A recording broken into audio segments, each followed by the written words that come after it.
Mga bossing, tignan nyo itong napanood ko dito sa TikTok, oh. Bumili siya ng bubble fountain, mga bossing. Ang galing naman nito. Ayan, tignan nyo, oh. Oh, ang galing. Wow, ang ganda. So yun, subukan natin siya mga bossing. Bibili din tayo niyan. Let's go. Woo! So yun mga bossing, yan. Dumating na yung bubble fountain natin. Unbox na natin siya. Ayan. Ganito pala yung itsura niya. Ayan. Ganito yung itsura niya. Tapos, tingin ko dito lumalabas yung bubbles. Ayan. Tapos, may pa-sticker siya. Ayan, oh, mga dragon, oh. Ayan, kung gusto mo dikitan ng sticker, pwede mong dikitan yan. Ayan. So, yun, wala na siyang kasama.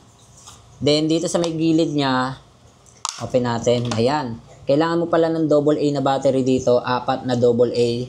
Tapos, yung sa kabilang side niya naman, nandito yung bubble bottle. Ayan, yung pinaka-plastic bottle niya. Ayan, para nga pala gumana to, kailangan nga pala natin ng battery. Nakalimutan ko. Lagyan muna natin siya ng 4 na battery. Ayan, lagyan natin siya ng 4 na battery. Ayan. Then, balik na natin yung pinaka-takip. So, yan. Ayan, eto na yung pinaka-liquid natin. Takpan na natin siya. Ayan, natakpan na natin siya. Ayan, ibalik na natin siya dito sa loob. Ayan, balik na natin to, yung pinakatakip ng ano niya. Ayan, nasa inyo mga bossing ha, kung gusto ninyong lagyan ng sticker, pwede nyo lagyan. Pero sa akin, di ko muna lalagyan ng sticker para mapakita ko na sa inyo. Ayan, the moment of truth, bubuksan na natin siya. Meron siyang on-off dito sa gilid. Tignan natin in 3, 2, 1. Uy, may paano siya. Ayan. Tanggal natin yung fan.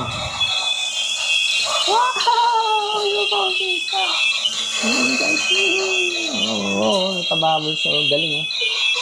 Wow. Oh.